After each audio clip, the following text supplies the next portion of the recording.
အာမခင်ကျမ်းမာရေးဓာတ်စာဒါကိုယ်တိုင်တောက်တယ်တဖာကုံသွားပြီ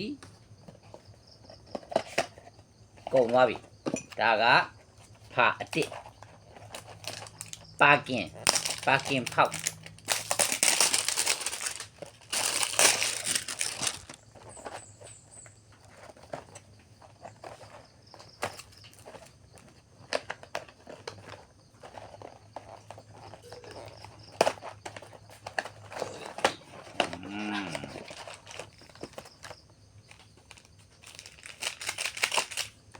ထဲမှာဆိုလို့ရှိရင်